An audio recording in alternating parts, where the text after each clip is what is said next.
Welcome to WB Institution, an online educational app. Yes, so you can see today's title, that is going to be your digital voltmeter. It is a very simple concept. It is very easy to understand, and as well as actually this concept can be easily understood. Why? Because we are using these things as professionals. These people will be using it often in their laboratories, and it is handy to use. So that kind of concept we have got today, that is your digital voltmeter. We'll discuss the working principle and its construction types. So we'll get on to the topic now. So in your digital voltmeter, if you consider the definition, if you define the definition, see, this digital voltmeter is an electrical measuring instrument. What is a digital voltmeter? It is a electrical measuring instrument. It is used to measure the potential difference between 2 points. Just imagine this is your point A and this is your point B. In between its potential difference, it is measured with the help of your voltmeter. Clear? So in this voltmeter, the voltage to be measured, it can be a AC or a DC. That it can be alternative current, or else it can be your direct current. Clear? So in this voltmeter, normally a voltmeter, it is of two types. One is your analog voltmeter. The voltmeter is of two types. One is your analog voltmeter and another one is your digital voltmeter. Okay, among that, today we will be seeing about your digital voltmeter. Fine. So if you consider, before getting in a detailed information regarding our digital voltmeter, we have to know basic regarding your analog, why it is different from your analog voltmeter. We have to know, right? For that, just consider this diagram. These are the two types of voltmeter. Already have told you. See, this is going to be your analog voltmeter. This is a analog voltmeter, and this is going to be your digital voltmeter. Clear? This is going to be your digital, and this analog. Can you see any difference between this analog as well as your digital voltmeter? Yes, of course. Why? Because see, in your digital voltmeter, you have a calibrated scale. Means, what is a calibrated scale? It has a values markings, right? The values ranges from 0 to 5 in your in the particular diagram, right? This is your calibrated scale. Over that you can see a pointer. This red color thing, this red line is said to be a pointer. Fine. So you have a calibrated scale. Over that you'll be having a pointer, and this is got framed with a glass. This is a glass material. Okay, this is got framed with a glass. So your voltage can be measured. We can measure the voltage manually. Means that the observer have to check where the scale is running around your calibrated scale. Fine. So now getting back to your digital one. This is your digital one. Fine. So in your digital voltmeter, you can see a screen. This is to be the readings, where you find your readings. Means that we will get the reading in a digital format. Means that the direct values we will be obtaining. See, it is very easy to understand. See, you have watches, right? You have a digital watch and an analog watch. What is your analog watch? In that analog watch, you'll be having 1, 2, 3, 4, 5 till 12. The numbers will be available, right? What about your digital watch? If you see the watch, directly you can find it. If it is 12.01 seconds, we can find it easily. Okay, it is 12.01. If you're going with your analog watch, if it is 12.01, what we will consider okay, it is just 12. We won't get an accurate timing, right? You can compare it with your watches. Okay, you can compare this with a watch, analog or digital watch. Okay, so in the analog thing, we can't get a accurate value. Accurate in the sense, see, if your value ranges from 12.01, we won't consider this 01 value. We'll be considering about this 12, right? Yes or no? We'll be considering only about 12. So in this voltmeter we'll be getting the accurate value. If it is 12.0, we'll be getting 12.0. Okay, added to that, one more thing, that see, if it falls from any places, if it falls down, the glass will get damaged. The frame which is get covering this calibrated scale and your pointer will get damaged, whereas if it is falling from somewhere, the damage is very less. See, added to the damage of your frame, the scale, the pointer's value also will get misplaced. When you compare to that of your digital voltmeter, it won't happen. These are the some of the advantages, and major advantages will be getting in the further sessions. Okay, these are the basic advantages I'm stating about your digital voltmeter. Fine. So this is what analog voltmeter is, and this is what your digital voltmeter is. Now we will consider what exactly in a digital voltmeter we are going through. Okay, so if you want to have a detailed verification or detailed explanation about your working principle of your digital voltmeter, it has a pulse generator. So the input voltage means that the signal, the input signals, the input is in the form of a signal. Okay, the input analog signal, that will be, the input is a analog signal. So input will be a analog signal. Okay, the input will be a analog signal, is fed into your pulse generator. If it is fed into a pulse generator, here the pulse generator will give a output that is a rectangular pulse. It gives a rectangular pulse. Okay, the amplitude and the rise time and fall time of this particular output pulse is being controlled by the generator, that is your digital circuitry.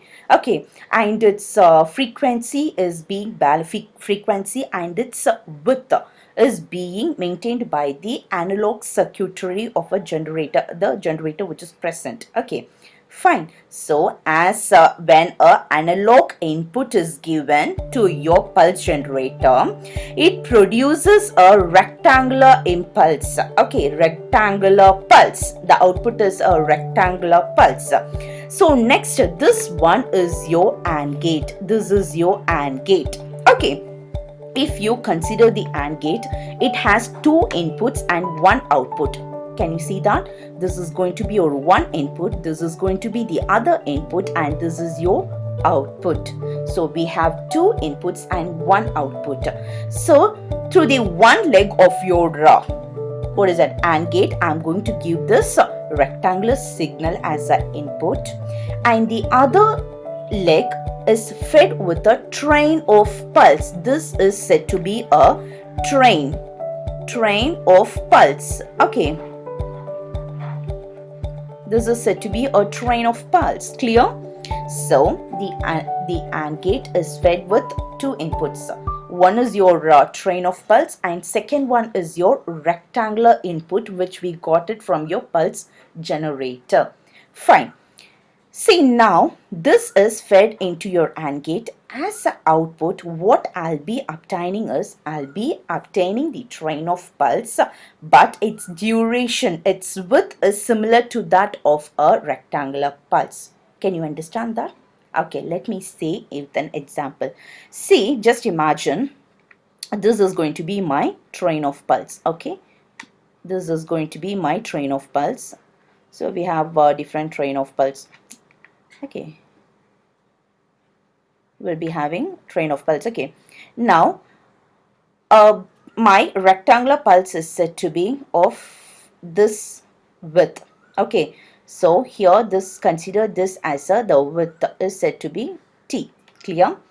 But can you compare the width of your rectangular pulse and t? So here the t is high, the pulse is large. Okay, now what output I'll be obtaining is, I'll be obtaining the width as if t, okay, as if that of a t, but it will be a pulse. It will be a train of pulse. Clear? So the width will be equal to t. This will be equal to your t. Clear? Clear?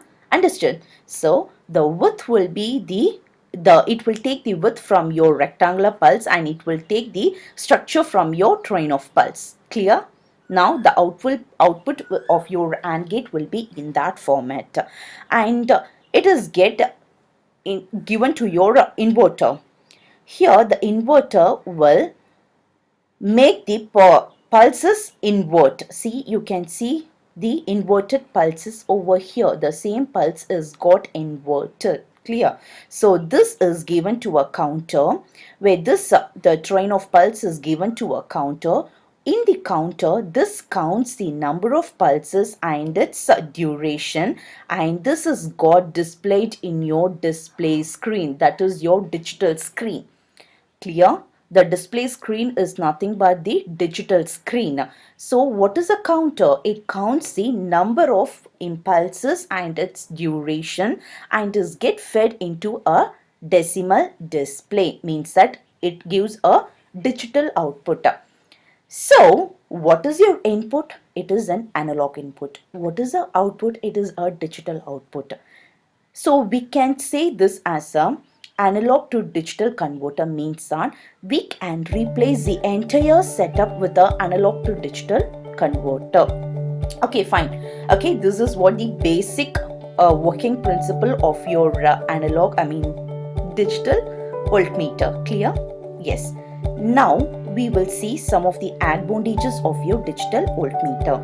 If you consider the advantages, yes, of course, the readings are accurate and fast compared to your analog. Already I have told that it has a accurate reading. We can find it a accurate reading. Next is that digital voltmeter is very stable and reliable. We will get an accurate value. It is very exact and it is very believable. The value is perfect, right?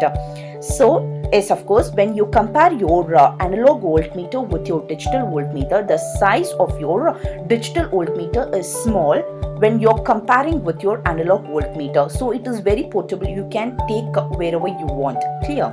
So this DVC is nothing but your digital voltmeter. Okay, can be measured both AC and DC voltages. You know that.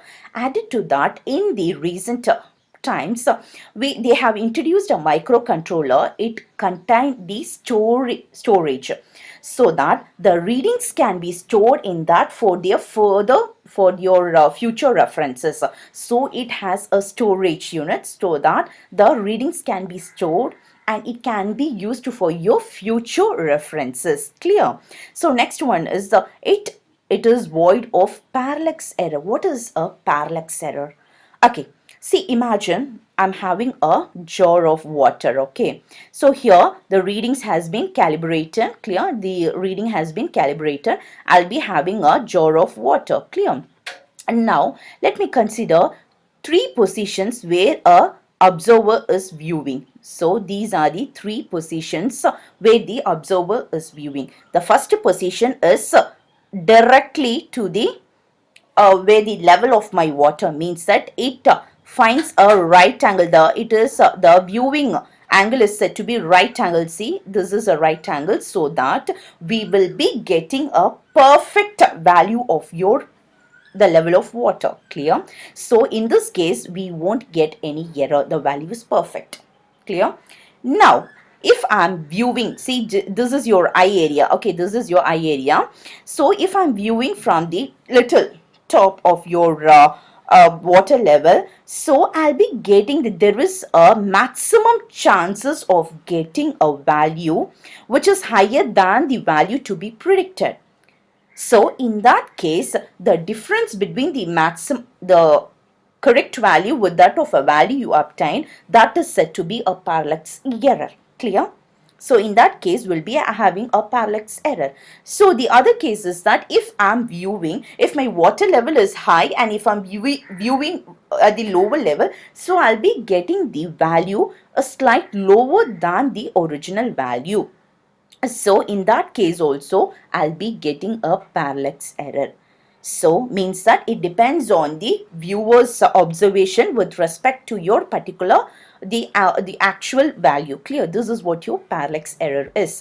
So next is it has a high impedance. So these are the basic and very important advantages of your digital voltmeter. Now we will consider the types. We have mainly 5 different types we'll be having. Depending on its applications, the types are varied and the usage is used. Okay, so first type is going to be your rand type, next is your integrating type, next is your potentiometric type, successive approximation type, and finally it is going to be your continuous balance type. So these are some of your 5 different types of voltmeter. Hope you understand the concept of the voltmeter, and if you have any doubts or for any further clarification, please write your questions in the comments. Thank you.